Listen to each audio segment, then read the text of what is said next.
Hola a todos, me llamo Carlos Carrillo, soy politólogo de profesión por la Pontificia Universidad Javeriana de Bogotá, Colombia. Les doy a todos la bienvenida a mi canal Pensamos Hablando y quiero decirles que estoy compartiendo el video de la presentación del libro escrito por mi padre Eduardo Carlos Carrillo Hernández, intitulado Torre Tagle y la diplomacia fujimontesinista, que fue presentado el día viernes 4 de agosto en el contexto de la Feria Internacional del Libro de Lima. Espero que disfruten de este video.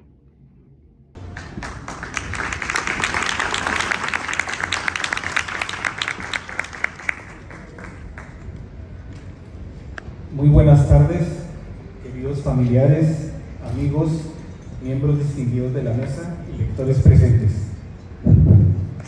Hoy nos encontramos aquí en la 27ª Feria Internacional del Libro, con alegría y honor, para presentar un libro muy especial. Se trata de una obra que recoge la vida y las luchas de mi padre, un diplomático cuyo legado representa la integridad y la valentía en medio de una red de corrupción. Para nuestra familia es un momento significativo, ya que honramos la memoria de mi padre, quien sirvió al pueblo peruano como un funcionario del Estado. Su historia es una odisea que nos sumerge en el poder, la lucha incansable y el espíritu humano que se niega a ceder ante la oscuridad. Imaginen a un hombre que se alza como un faro de integridad en un océano de corrupción. A lo largo de su carrera enfrentó desafíos y enemigos inquebrantables, luchando por los intereses nacionales y manteniendo firmes sus principios y valores cristianos. Su determinación y verdad lo convirtieron en un protagonista intrépido que desafió injusticias personales y profesionales. En las páginas de su obra, los lectores constatarán su valentía al denunciar un caso de corrupción en el Ministerio de Relaciones Exteriores durante el régimen fujimontesinista. La trama revela conspiraciones y traiciones que mancharon la institución y que pretendieron silenciarlo con el cese arbitrario de los 117 diplomáticos de carrera. Entonces nos preguntamos si la ética prevalecerá y si la valentía de un individuo puede detener una corriente de corrupción imparable. Este viaje emocional nos confronta con dilemas morales y nos invita a reflexionar sobre el poder, la justicia y la ética. La historia de mi padre es una lección, esperamos, para futuras generaciones y por qué no las presentes, con el fin de que comprendan lo que ocurrió en la Cancillería y así evitar que la historia se repita. Espero que todos ustedes se sumerjan en esta historia para que el mensaje perdure y construyamos juntos un futuro más justo por un Perú mejor. Gracias a todos por acompañarnos en este día.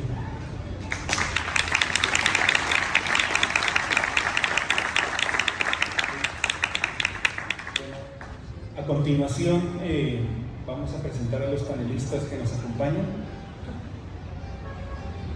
La doctora Pilar Roca.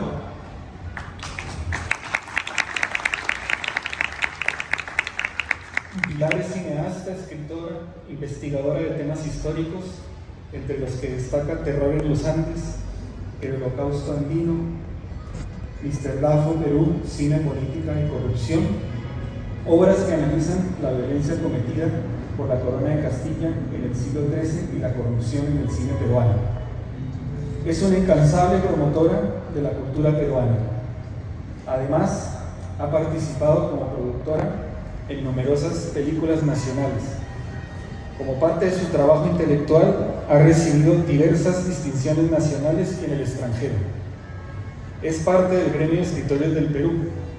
En su producción fílmica destacan los documentales Sucre, Unidad de los Pueblos, El Frontón, Historia de una Masacre. En cuanto a largometrajes, se ha producido bajo la dirección de Federico García, La Olico, El caso Guayanay, Tupac Amaru, Los danzantes de la montaña sagrada, La Yunta Brava, El socio de Dios, entre otros. Por favor.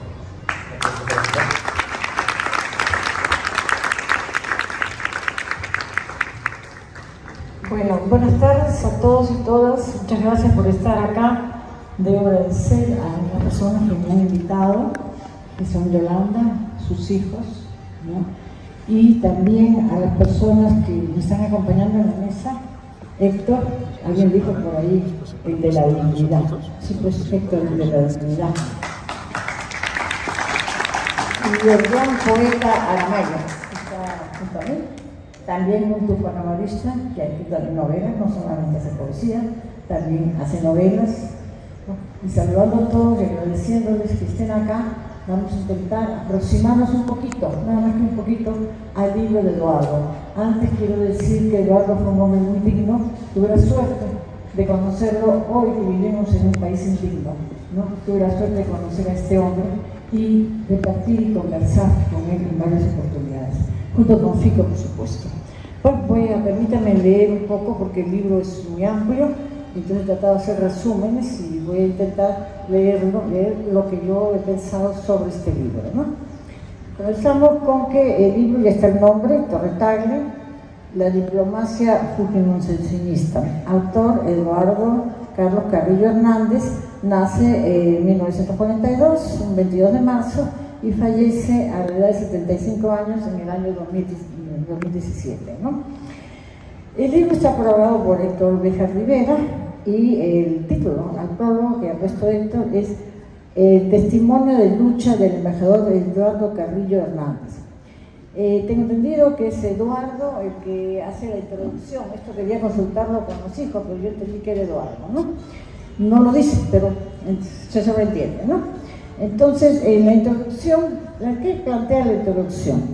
En primer lugar, dice, en la década de 1980, la Cancillería peruana es manejada por una cúpula de corruptos que subsisten hasta la fecha de la emisión de este libro. Como punto 2, el autor señala que la Cancillería peruana es un reflejo del país.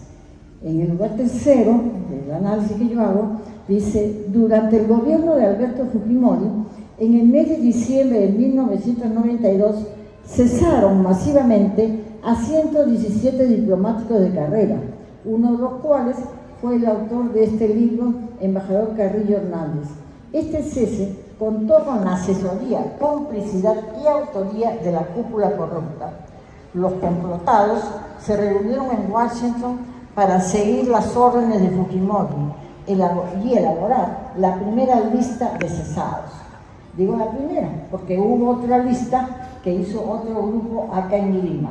Y al final la convirtieron en una sola y, bueno, destituyeron a 117 diplomáticos bajo diferentes acusaciones.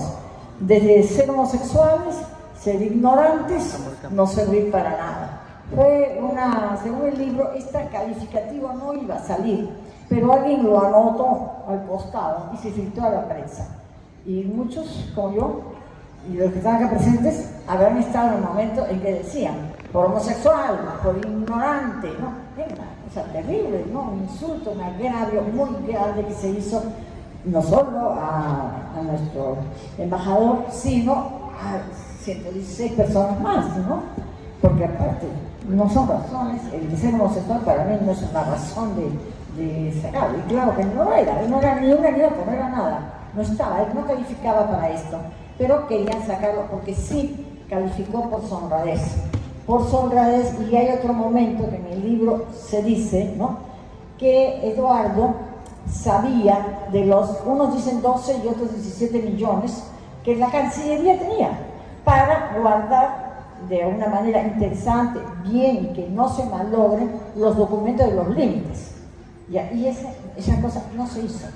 Yo no sé de estos papeles, pero sí sé de los mantos de Paracas, tiene que guardarse en lugares muy especiales porque la luz, el aire, el frío, la humedad los deteriora. Entonces es costoso, ¿no? Y simplemente ese dinero desapareció y estos documentos de los límites que nuestro país tiene simplemente nunca se hizo. No se hizo y creo que hasta ahora, por lo menos hasta que el libro estuvo, no hubo la sala preparada y las condiciones preparadas para que se guardara. Fíjense que nuestros límites deben andar por ahí, tal vez la policía ya se las comió o el hongo los invadió, no se sabe. Cancillería muda hasta la fecha. Cancillería debería, después de leer este libro, que supongo lo leerán porque es muy importante, sobre todo para la Cancillería que lo lea, debería dar una respuesta pública, ¿no?, a este pendiente que ha quedado, porque nosotros como ciudadanos peruanos tenemos todo el derecho de saber, ¿no?, y averiguar qué pasó con el pendiente, ¿no? Pero esta es la acusación de fondo contra Eduardo. Lo demás son tingrados que hacen, ¿no?, para tapar este robo de esta cantidad de millones, que además fue publicado en varios periódicos de la época, ¿no? Sigamos con lo que dice el libro, ¿no?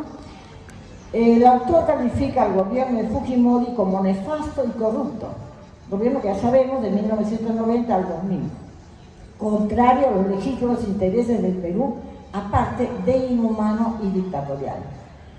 Otro de los puntos. La historia oficial y en especial la contada por Cancillería se reduce a una narrativa empeñada en tergiversar lo hecho y apuntalar las decisiones contrarias a los intereses nacionales. Ejemplo de ello es la absurda historia de la baja de autoestima y la aceptación de la superioridad de los encomenderos españoles desde Atahualpa. Todos hemos estudiado, hay que emplear un poco más, que desde que estamos en el colegio, ¿no?, que nosotros éramos inferiores, ¿no?, y que los hombres barbados, rubios y altotes nos maravillaron y Atahualpa y su séquito se quedó espantado. Después las cuestiones han variado, ¿no?, pero siempre es la superioridad española frente a nosotros. Esa es una historia, como todas las historias de este país contado por los vencedores, ¿no? Entonces, ellos cuentan la historia para justificar las barbaridades y el genocidio que cometieron contra nosotros, ¿no? Otro punto del libro es el peruano, tanto de avanzada edad como los jóvenes, el libro está planteando, se ve frustrado y desorientado. Se ha dejado de lado el objetivo nacional de reducir la pobreza, mejorar los niveles de salud, generar empleos, promover la paz, la democracia eficaz y los derechos determinados por las misiones diplomáticas y los derechos humanos, ¿no?, determinados por las misiones diplomáticas, y también se ha dejado de lado la sostenibilidad ambiental. Otro punto que dice el sexto, en cuanto a los objetivos del libro, el autor declara. Entonces, lo primero es un resumen que yo he hecho más o menos de todo lo que el libro está tratando. Pero vamos a ver, a mi criterio, vuelvo a decir que este es un análisis desde el punto de vista de mi criterio, puedo estar equivocado o no, pero así pienso yo. Y entonces, los objetivos del autor, o sea, de Eduardo Palesón, ¿qué hace el libro Eduardo, ¿no? Primero, averiguar los orígenes y las causas de la situación del país, tomando como punto de partida o fuente a la Cancillería, que me quedan 2 minutos, a la Cancillería peruana, desde la asunción de Fujimori hasta su conclusión, sin dejar de mencionar la influencia para el país de las medidas tomadas bajo ese enseño. Otro punto, nuestro objetivo, tener una cercanía como ciudadano común que desconoce las tareas y la labor de la Cancillería y los diplomáticos de carrera. Acortar la brecha que separa a los diplomáticos de los ciudadanos. Otro punto, si bien el autor reconoce una parte frívola de la Cancillería diplomática, rechaza que ella es lo único que la caracteriza. Lamentablemente, la paz social es la más difundida dentro de la población, sin advertir que es parte de las convenciones sociales para lograr objetivos mayores. El autor señala las palabras de Pedro Artechi Tizón, director de la Academia Diplomática del Perú, durante la ceremonia de apertura del año. Aquí no son palabras de él, pero a él le llamó la atención el director de la Academia Diplomática, ¿no?, y que da los objetivos para qué es la Academia Diplomática. Bueno, en realidad yo tenía más hojas por ver, más hojas para explicar, pero espero que con lo que voy a hablar y lo que van a completar de una manera extraordinaria, posiblemente, mejor que yo, ¿no?, mis compañeros de mesa, Eso es lo que yo puedo decir del libro. Ya cada uno tendrá que leerlo y cada uno sacará su propia conclusión. Muchas gracias.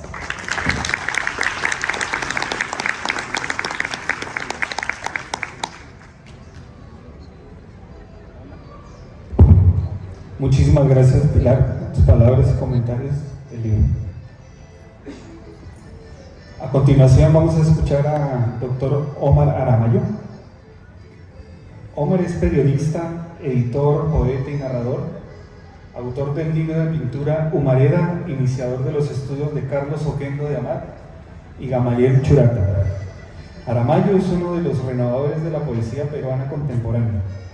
Su libro de poesía, Los Dioses, tiene como tema a los creadores del antiguo Perú. En su narrativa, abro comillas, el sarcasmo y la ironía constituyen la lógica del individuo sometido a la transformación verbal. Esto lo comenta Miguel Ángel Huamán. Es uno de los narradores más fecundos y versátiles. El filósofo y periodista Fernando Carvalho considera que la novela, Los Túpac Amaru, 1572-1827, como el libro del Bicentenario. Un aplauso para Don Omar.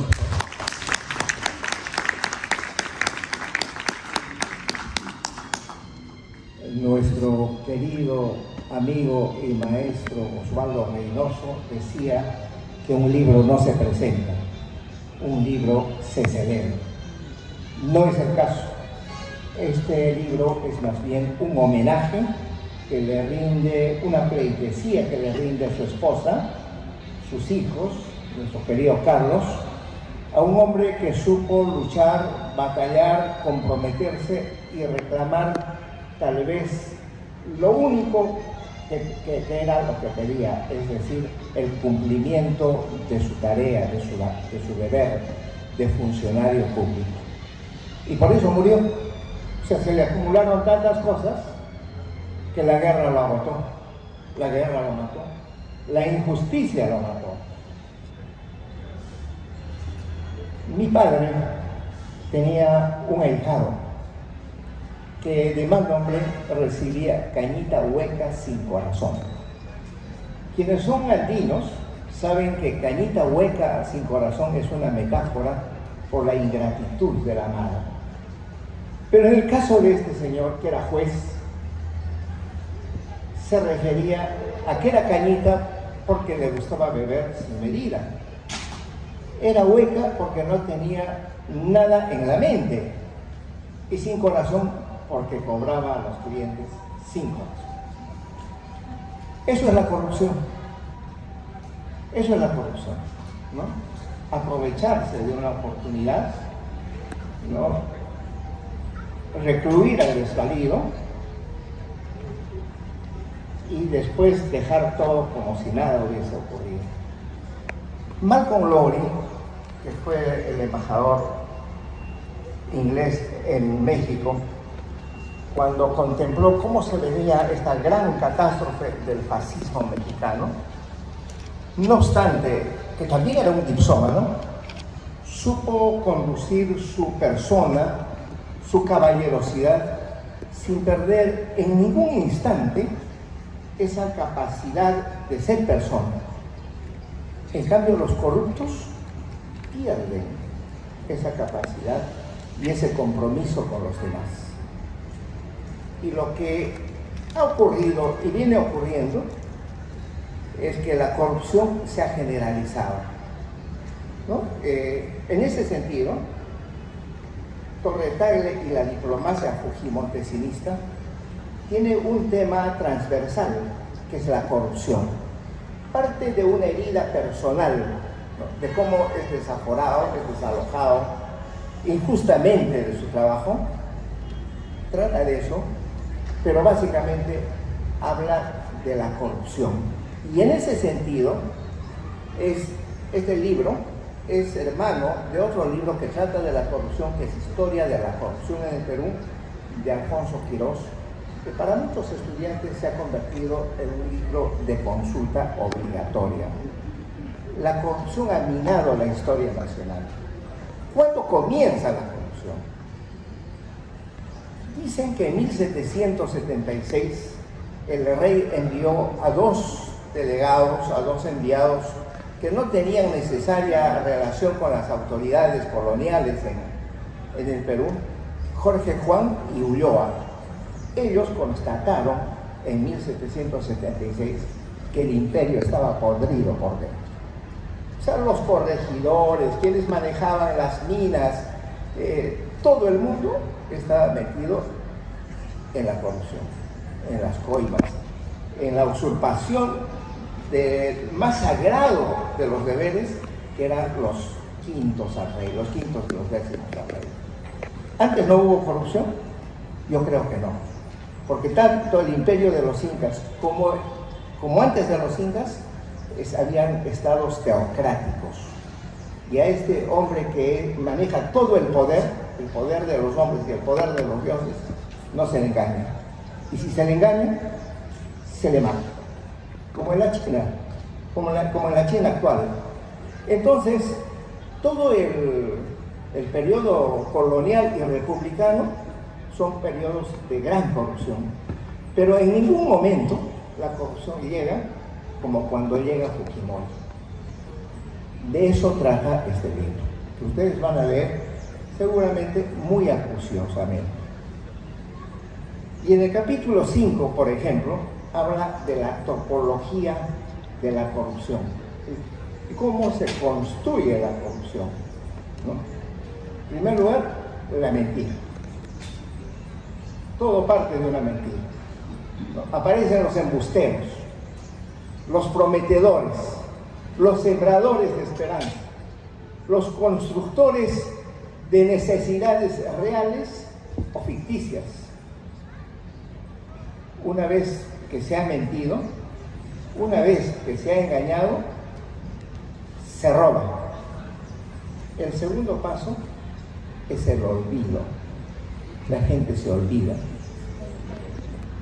voluntariamente. Es un olvido extraordinario, muy simpático, ¿no? Y la gente también se olvida. Nos olvidamos. Y por eso volvemos a elegir a los pillos. Por eso los ladrones vuelven al Congreso. Por eso nuestros líderes de opinión, que han sido juzgados o deben ser juzgados y que se han retenido sus resoluciones de juzgamiento, vuelven a aparecer ante nosotros en la Cámara como si nunca hubieran hecho nada, como niños buenos. Todos son niños buenos.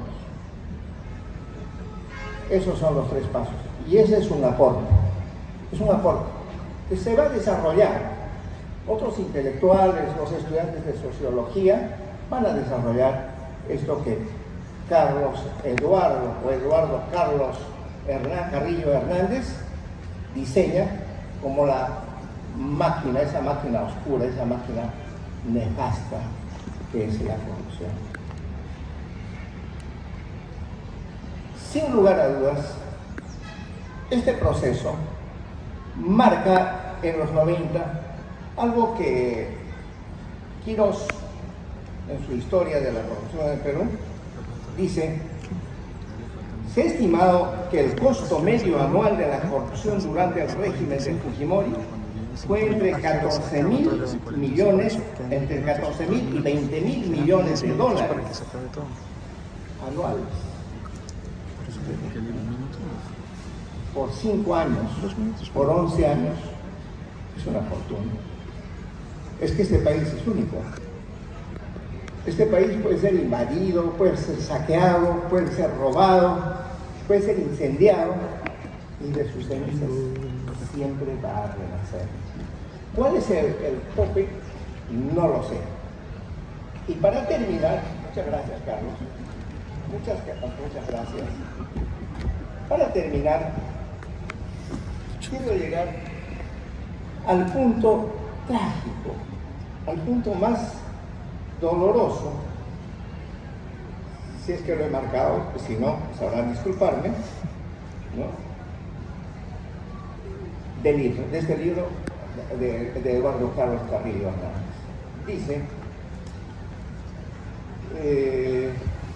Santiago Succhi presenta una lista de la vergüenza donde no hay ningún diplomático fugitable hay que circular una lista urbi et orbi para comenzar.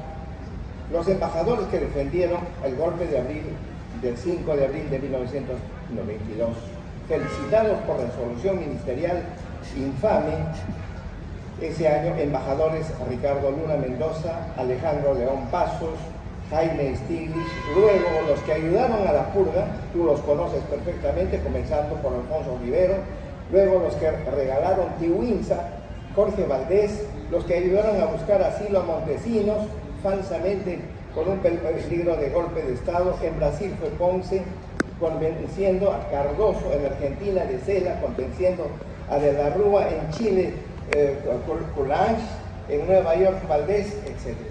¿Qué es esto? Esto es un nido de tarántulas, es un meadero de serpientes, es un revuelo de gaviotas asesinas. Estamos hablando del Ministerio de Relaciones Exteriores, que nos representa orgánicamente en el extranjero. Hasta aquí está bien. Así fue. ¿Y cómo es ahora? ¿Y cómo será más adelante? ¿Cómo nos representarán más adelante? ¿Qué han hecho por la cultura nacional? ¿Qué ha hecho el Ministerio de Relaciones Exteriores en 200 años? Absolutamente nada. La diplomacia chilena logró el premio Nobel de Pablo Neruda. Nunca hay que olvidarlo. Y la diplomacia chilena tenía en cartera hacer premios Nobel a Zurita, a Rojas, a Parra, etc. Y siempre tiene un plan cultural para avanzar sobre América Latina, para avanzar con sus negocios, con su comercio. Estamos frente a un monstruo ocioso, inválido, incapacitado, que vive a espaldas del Perú. El doctor Béjar, con más autoridad que yo, con más conocimiento que yo, seguramente que va a ampliar este punto que es tan doloroso, tan sufriente, tan estremecedor para todos los peruanos. Muchas gracias.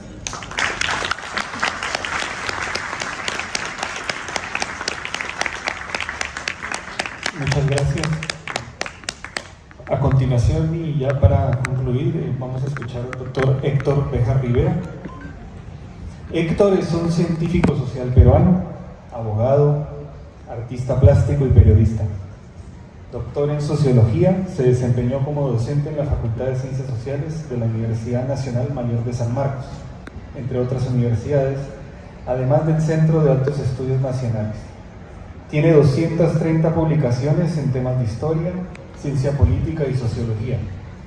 Entre uno de los más destacados figuran las guerrillas de 1965 en el Perú, que ganó el Premio Latinoamericano Casa de las Américas en 1969. Prestó servicios al Estado peruano como ministro de Relaciones Exteriores del Perú durante el año 2021.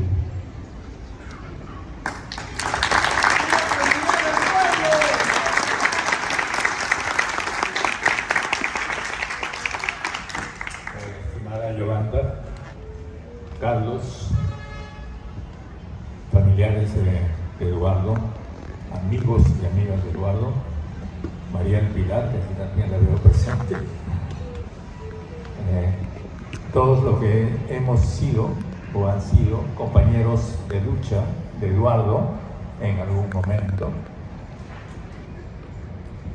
Estamos aquí porque esta no es solamente la presentación de un libro, como ha dicho Aramayo. Esto es un homenaje. Y un homenaje a un héroe civil que, como todos los héroes civiles del Perú, es ignorado por el Perú oficial. Pero no importa, quizás sea mejor, porque el Perú de verdad, el Perú limpio, el Perú honesto, que todavía existe,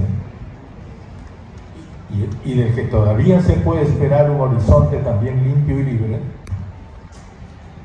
ese Perú recuerda a Eduardo Carrillo. La Cancillería es una especie de ejército. En el sistema que llamamos democrático hay varios ejércitos. Está, por supuesto, el ejército armado, vestido de verde, pero hay otros ejércitos. Es el ejército de los jueces, de los fiscales, que ahí los vemos ahora actuando con una intensa actividad. El ejército de los policías y la Cancillería es otro ejército, porque, como seguramente muchos de ustedes saben, en la Cancillería prima la disciplina militar. Los ascensos son muy parecidos, similares o hechos a la imagen y semejanza de las Fuerzas Armadas. Y por tanto, desde Torre-Tagle, y ya decir la palabra Torre-Tagle significa decir mucho en el Perú, desde Torre-Tagle hasta esta época hemos tenido esa égida con pocos periodos de excepción. Porque también hay que decir que dentro de la Cancillería hay gente digna, y ha habido gente digna. Tenemos el caso de Raúl Porras, ampliamente conocido, y tenemos el periodo de Edgardo Mercado Jarrín y de Miguel Ángel Peraflor, en que, bajo el gobierno de Velasco, se pudo reconstruir la Cancillería, abrirla a todos los pueblos del mundo y superar aquella época en que, bajo el gobierno del señor Benavides, la Cancillería peruana ordenaba a todos sus cónsules no recibir a los niños judíos que salían jugando de la Alemania nazi buscando refugio en los países latinoamericanos. El patronato judío de aquella época se dirigió a muchas cancillerías del mundo pidiendo refugio. Uno de los pocos países que no respondieron, y que no solamente no respondieron, sino que circularon una directiva a todos sus cónsules y embajadores, amenazante además con sanciones, que está publicada, es un documento publicado, fue la Cancillería peruana.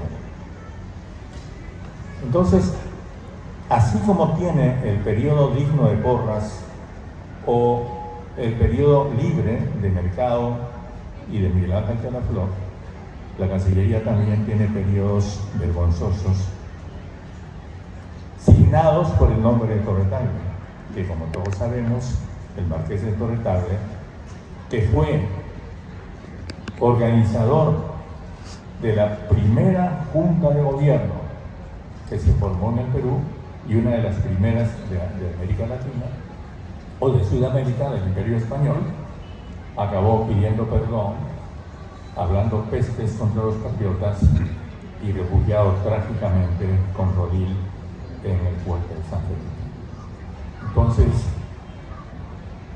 hay esas dos historias, una historia vergonzosa, sucia, parte de la cual recuerda Eduardo Carrillo en su libro, y otra parte honorable que no debemos dejar de recordar y que ojalá recuperaremos en algún momento. Yo conocí a Eduardo cuando era embajador en Nicaragua y después tuve ocasión de compartir con él y con otros amigos una enorme cantidad de actividades en una época ciertamente difícil en que imperaba la dictadura de Fujimori.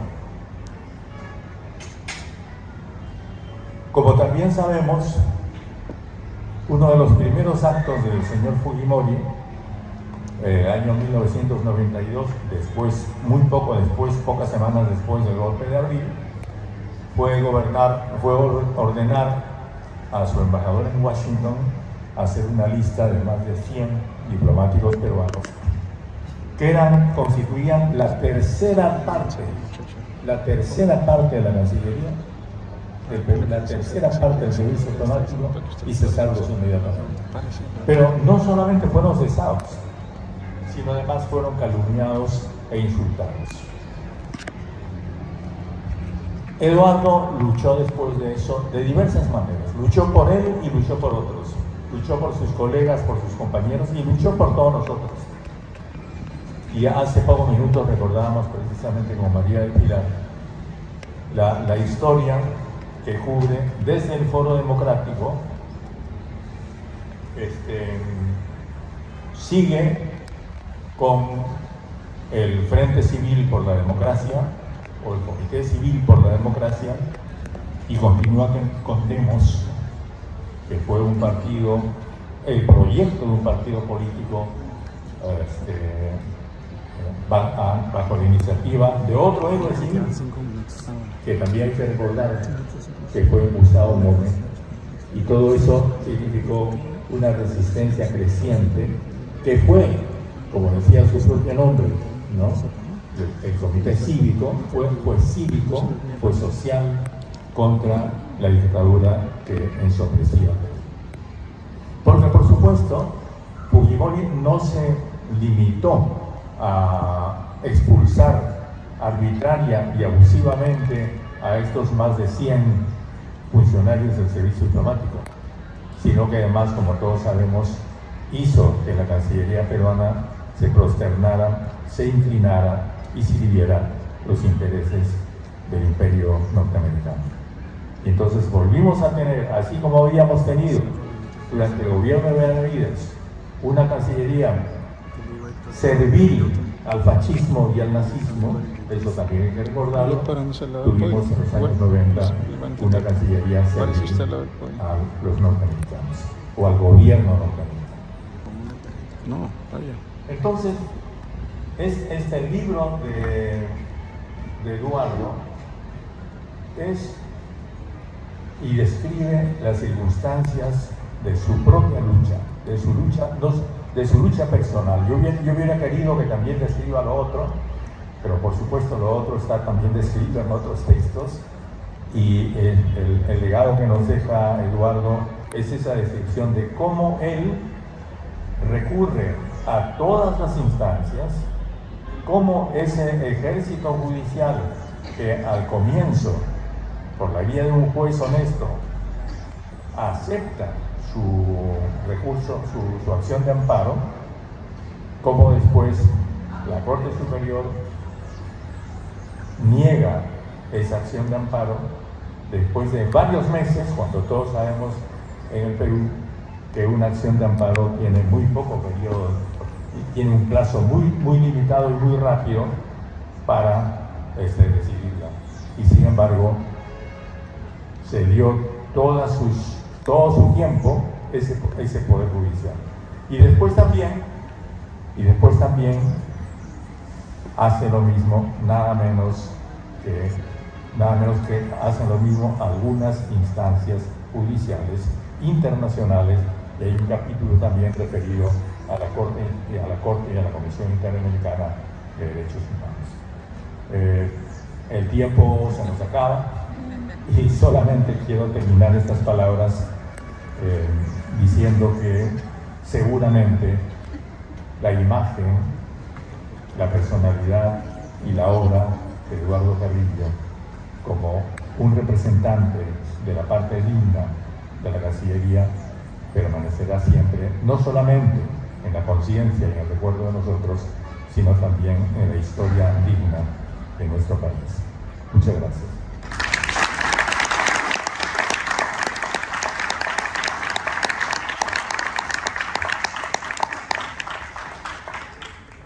Ya para finalizar, ¿no? De todo corazón, de parte de mi familia, de quien habla, muy agradecidos por acompañarnos en este día, y esperamos que puedan, ¿no?, conseguir el libro, y la editorial Achahuate está proporcionándolo. y que se sigan generando más discusiones sobre este tema, ¿no? Para que nunca más este tipo de episodios se repitan en la historia del Perú. Muchas gracias.